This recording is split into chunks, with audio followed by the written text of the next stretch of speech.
Hi hello friends, welcome back to east Coast weathermen channel అండి. ఈ వీడియోలో మనం తెలుగు రాష్ట్రాల్లో ప్రస్తుత వాతావరణ పరిస్థితితో పాటుగా రాగల 3 రోజులతో పాటుగా రాగల 10 రోజుల వాతావరణ పరిస్థితి కూడా తెలుసుకుందాం. ముఖ్యంగా చూసుకుంటే రానున్న రోజుల్లో వాతావరణ పరిస్థితులు ఏ విధంగా ఉండబోతున్నాయి అనేది ఈ వీడియోలో మనం డీటెయిల్ గా మాట్లాడుకుంటాం. కాబట్టి ఈ వీడియోని ఎవరు స్కిప్ చేయకుండా చివరి దాకా చూడడానికి ప్రయత్నించండి. ఛానల్ కొత్తగా చూస్తున్నట్లయితే వెంటనే సబ్స్క్రైబ్ చేసుకుని పక్క నోటిఫికేషన్ బెల్ ఐకాన్ కూడా ఆన్ లో పెట్టుకుని వీడియో అయితే స్టార్ట్ చేసుకుందాం. ఒకసారి మనము ప్రస్తుత పరిస్థితులు అంటే వాతావరణం సిస్టమ్స్ ఎలా ఉన్నాయి, ప్రస్తుతం వాతావరణంలోని ప్రెసెంట్ అల్పపీడనాలు కానీ ద్రోణులు కానీ ఎక్కడ కేంద్రీకృతమై ఉన్నాయి అనేది ఒకసారి చూసుకున్నట్లయితే, ఒకసారి మనం ఇక్కడ గత 2 రోజులుగా మనకి ఒడిస్సా దగ్గర కొనసాగుతున్న అల్పపీడనం ఇప్పుడు వచ్చేసి మనకి మధ్యప్రదేశ్ అంటే ఆల్మోస్ట్ మనకి మధ్యప్రదేశ్, దాదాపు ఉత్తరప్రదేశ్, కొంచెం అలానే గుజరాత్ వైపు మూవ్ అవుతుంది. ఆల్మోస్ట్ చూసుకుంటే మధ్య భారతదేశంలో ప్రస్తుతం కేంద్రీకృతమై ఉంది ఇక్కడ చూసుకుంటే. దీని ప్రభావంతో ఏంటంటే ఒడిస్సా దగ్గర ఉన్నప్పుడు కొంత మనకి రాష్ట్రంలో అటు రాయలసీమ కానీ ఇటు ఉత్తరాంధ్రలోని మధ్యాంధ్రలో కొన్ని జిల్లాలు, తెలంగాణలోని అక్కడక్కడ మనకి వర్షాలు అయితే నమోదవడం జరిగింది గత 2-3 రోజులు చూసుకుంటే. కానీ ఈ రోజు చూసుకుంటే ఉదయం నుంచి కూడా వాతావరణం చాలా పొడిగా ఉంది. ఎందుకంటే ఈ యొక్క మధ్య భారతంలో దేశంలోకి ఈ యొక్క అల్పపీడనం అనేది వెళ్ళిపోయినందున మన రాష్ట్రంలోని అలానే తెలంగాణ రాష్ట్రంలోని ఆంధ్ర తెలంగాణ రాష్ట్రాల్లో రెండింటిలో కూడా వర్షాలు చాలా తగ్గుముఖం పట్టాయి.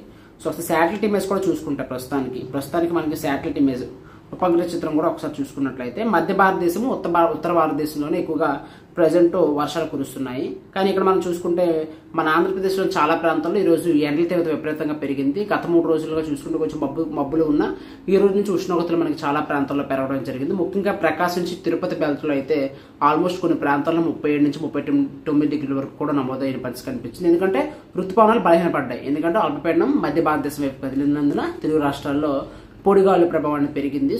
ఎండల తీవ్రత వచ్చే 3 రోజుల వరకు విపరీతంగా ఉండే అవకాశం కనిపిస్తుంది. ముఖ్యంగా ఇక్కడ చూసుకుంటే ఇంకో మ్యాప్ లో దక్షిణ కోస్తాంధ్రలో మనకి 37 నుంచి 39 అంటే 37 నుంచి 39 డిగ్రీల వరకు నమోదే అవకాశాలు అయితే మనకి నెల్లూరు, తిరుపతి, ప్రకాశం జిల్లాల్లో కనిపిస్తుంది.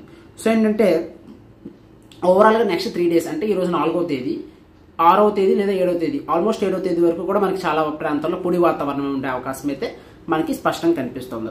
ఇది పక్కన పెడదాం. ఏంటంటే పొడి వాతావరణం ఉండే అవకాశాలు అయితే మనకి చాలా వరకు నెక్స్ట్ 3 డేస్ కనిపిస్తున్నాయి. కానీ నెక్స్ట్ 3 డేస్ వర్షాలు ఎక్కడ ఉండబోతున్నాయి అంటే పొడి వాతావరణంలో కొన్ని వర్షాలు అయితే మనకు ఉంటాయి. ఎందుకంటే ఇది సమ్మర్ సీజన్ కాదు, రైనీ సీజన్. ఓకే, మనకి ఏంటంటే ఇప్పుడు మనం వర్షాకాలంలో ఉన్నాం కాబట్టి వాతావరణం పూర్తిగా పొడిగా ఉండదు. ఎంత పొడిగా ఉన్నా కూడా ఏదో ఒక ప్రాంతంలో 10 నుంచి 20 నిమిషాల వరకైనా జల్లులు పడుతూ ఉంటాయి. ఎందుకంటే వాతావరణంలోని మేఘాలు ఇప్పుడు ఏంటంటే కొంచెం వేడున్నా కూడా మేఘాలు ఏర్పడే రోజులు అనమాట. ఏంటంటే ఋతుపవనాల కాలంలో ఏంటంటే వాతావరణం మరీ పొడిగా ఉండదు. ఏంటంటే మనకి ఎండాకాలం కానీ చలికాలంలో కానీ ఏంటంటే వర్షాలు వచ్చిన టైంలో మాత్రమే పడతాయి అంతే.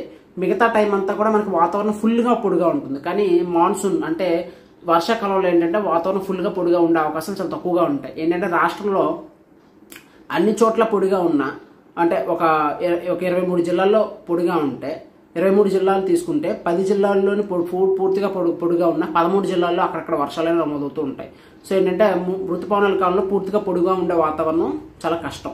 ఏంటంటే రానున్న 3 రోజుల్లో చాలా ప్రాంతాల్లో పొడిగా ఉన్నా కొన్ని ప్రాంతాల్లో కూడా వర్షాలు కురిసే అవకాశం ఉంది. ఆ ప్రాంతాలు ఏంటో ఒకసారి చూసుకుందాం.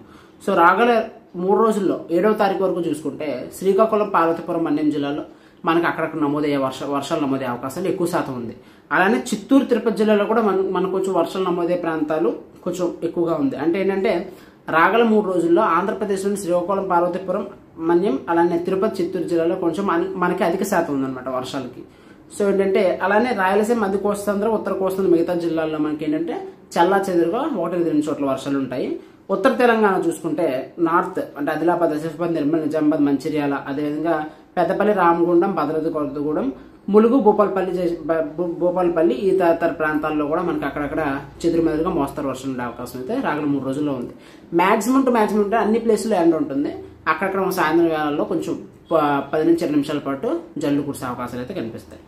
ఏంటంటే రాగల 3 రోజులు ఈ వాతావరణ పరిస్థితులు ఉంటాయి. ఇదంతా పక్కన పెడేస్తే రాగల 3 రోజుల తర్వాత వాతావరణ పరిస్థితి చూసుకుందాం. ఏంటంటే 3 రోజుల తర్వాత అంటే 7వ తారీఖు తర్వాత నుంచి ఏమవుతుందంటే మనకి నెమ్మదిగా మరలా వర్షాలు ప్రారంభమయ్యే అవకాశం ఉంది. ఎందుకంటే తమిళలో పెట్టిన విధంగానే ఏంటంటే మరొక అల్పపీడనం దూసుకొస్తుంది. ముఖ్యంగా ఈసారి వచ్చే అల్పపీడనం పశ్చిమ మధ్య బంగాళాఖాతం అంటే మన ఆంధ్ర తీరానికి ఆనుకొని ఏర్పడబోతుంది. ఓకే, ఒకసారి చూసుకున్నట్లయితే మ్యాప్లో మనకి ఇప్పుడు నేను పెట్టిన పిక్చర్ వచ్చేసి ఈ యొక్క ఆంధ్ర తీరం దగ్గరలో యొక్క అల్పపీడనం 10వ తారీఖున ఏర్పడబోతుంది. 10వ తారీఖున ఏర్పడబోతుంది. సో అల్పపీడనం 10వ తారీఖు నుంచి ఏర్పడితే 8వ తారీఖు నుంచి మనకి వర్షాలు మెల్లమెల్లగా ఉత్తరాంధ్రలో ప్రారంభమయ్యే అవకాశాలు కనిపిస్తున్నాయి. సో నెమ్మదిగా మనకి 8వ తారీఖు నుంచే ఉత్తరాంధ్రలో వర్షాలు ప్రారంభమవుతూ 9వ తారీఖున మధ్య కోస్తాంధ్రకి, 10వ తారీఖు దక్షిణ కోస్తాంధ్రకి, అలానే 11వ తారీఖు మొత్తం రాష్ట్రం అంతా విస్తారమై తెలంగాణలో కూడా మనం 10వ తారీఖు నుంచి వర్షాలు ప్రారంభమయ్యే అవకాశాలు అయితే కనిపిస్తున్నాయి. సో ఓవరాల్గా చెప్పాలంటే మరొక అల్పపీడనం మరో 3-4 రోజుల్లో రాబోతుంది. సో 3-4 రోజుల పాటు విపరీతమైన వేడి ఉంటుంది, అలానే అక్కడక్కడ జల్లులు ఉంటాయి. సో దాని తర్వాత మాత్రం ఏమవుతుందంటే విస్తారంగా వర్షాలు మనకి భారీ ఉరుములతో. అంటే ఇంకో విషయం ఏంటంటే ఇప్పటి వరకు మనం గత 3 నెలలు చూసుకుంటే ముసురుతో కొన్ని వానలు ఎక్కువగా చూసాం. ఏంటంటే యూజువల్గా జూన్, జూలై, ఆగస్ట్ అంటే అల్పపీడనం వచ్చిందా కిందనంటే ముసురు ఉంటుంది. కానీ సెప్టెంబర్లో అలా కాదు. అల్పపీడనాలు ఏం చేస్తాయంటే ముసురు వాతావరణం కాకుండా భారీ ఉరుములు, ఈదురుగాళ్ళు, అంటే మనకి మే తరహా వాతావరణం సెప్టెంబర్లో కనిపిస్తూ ఉంటుంది. ఈసారి ఏంటంటే ఈ యొక్క అల్పపీడనం ఏంటంటే ద్రోణిలా ఉంటుంది. అంటే అల్పపీడన ద్రోణిలాగా మారుతుంది. అంటే వైడర్ రేంజ్. అంటే ఏంటంటే ఒక అల్పపీడనానికి కొంచెం మనకి గాలులు సంగమం అనేది విపరీతంగా ఉంటాయంటే ఆ చుట్టుపక్కల ప్రాంతంలో ద్రోణి ఏర్పడుతుంది. సో దీన్ని అల్పపీడనం కాకుండా అల్పపీడన ద్రోణి అని కూడా అంటారు. సో ద్రోణి ప్రభావంతో ఏంటంటే మనకి ఎక్కువగా ఉరుముల మెరుపులతో వర్షాలు కురుస్తాయి. మామూలు అల్పపీడనం అయితే మనకి ముసురు వాతావరణం ఉంటుందన్నమాట. ఎక్కడైతే అల్పపీడనం యొక్క గాలుల సంగమం పడుతుందో ఆ ప్లేస్లో ముసురు వాతావరణం, అతి భారీ వర్షాలు, మిగతా ప్రాంతాల్లో ముసురు వాతావరణం ఉంటుంది.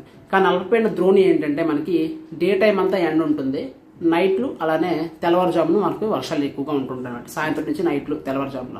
సో ఏంటంటే మనకి 9వ తారీఖు నుంచి ఏమవుతుందంటే ముసురు వాతావరణం కాకుండా మెల్లమెల్లగా మనకి డే టైం హీట్, అంటే డే టైం అంటే తెల్లవారుజాములో ఎండ ఉంటుంది, మధ్యాహ్నం వరకు ఎండ ఉంటుంది. కానీ మధ్యాహ్నం నుంచి సాయంత్రం వేళల్లో ఒకసారిగా వాతావరణం చేంజ్ అయ్యి కొన్ని ప్రాంతాలు విపరీతమైన ఈదురుగాలతో కూడిన వర్షాలు, ఉరుములు, పిడుగులు, మెరుపులు, అలాంటి వర్షాలు అంటే థండర్ స్టార్మ్స్ టైప్లో మనకి ఏంటంటే 9వ తారీఖు నుంచి వర్షాలు కురిసే అవకాశం కనిపిస్తుంది. సో నెక్స్ట్ వచ్చే అల్పపీడనం అయితే మనకి ఆల్మోస్ట్ 15వ తారీఖు వరకు కూడా, 9వ తారీఖు నుంచి 15వ తారీఖు, 16 లేదా కొన్ని ప్రాంతాల్లో 16 వరకు కూడా దీని యొక్క ఎఫెక్ట్ ఉండే అవకాశం ఉంది. సో ఈ అల్పపీడనం వచ్చేసి ఆంధ్ర తీరం దగ్గరగా ఏర్పడుతున్న ఎక్కువ ప్రాంతాల్లో కూడా మనకి వర్షాలు అంటే ఓన్లీ ఉత్తరాంధ్రకే వర్షాలు గతంలో చూసుకుంటే గత 2-3 అల్పపీడనం ఉత్తరాంధ్ర ఎక్కువ వర్షాలు ఫోకస్ చేశాయి. కానీ నెక్స్ట్ వచ్చేది మాత్రం మధ్య కోస్తాంధ్రలతో పాటుగా దక్షిణ కోస్తాంధ్ర, రాయలసీమ జిల్లాలు, దక్షిణ తెలంగాణ జిల్లాల్లో కూడా వర్షాలు ఎక్కువగా ఫోకస్ చేసే అవకాశం అయితే కనిపిస్తోంది. సో ఎక్కువగా ఈ వర్షాలు ఉరుములు మెరుపులతో కొన్ని వర్షాలు కావడంతో రైతులతో జాగ్రత్తలు తీసుకోవాలి. సో ఏంటంటే ముసురు వాతావరణం అయితే ఉండే అవకాశం అయితే నెక్స్ట్ అల్పపీడనంలో లేదు. సో నెక్స్ట్ అల్పపీడనం ముఖ్యంగా వచ్చేసి 10వ తారీఖున ఏర్పడుతుంది. దీని ఎఫెక్ట్ నెమ్మదిగా 8వ తారీఖు నుంచి మొదలయ్యే అవకాశాలు అయితే మనకు ప్రస్తుతం కనిపిస్తున్నాయి. So that's all for now అండి. ఏంటంటే ముఖ్యంగా నెక్స్ట్ 3 డేస్ వరకు అయితే పొడి వాతావరణం ఉన్న ఆపై మళ్ళీ మనకి మరొక అల్పపీడనం వచ్చి ఆంధ్ర, తెలంగాణ రాష్ట్రాల్లో మరలా వర్షాలను కురిపించే అవకాశాలు అయితే మనకు చాలా స్పష్టంగా కనిపిస్తున్నాయి.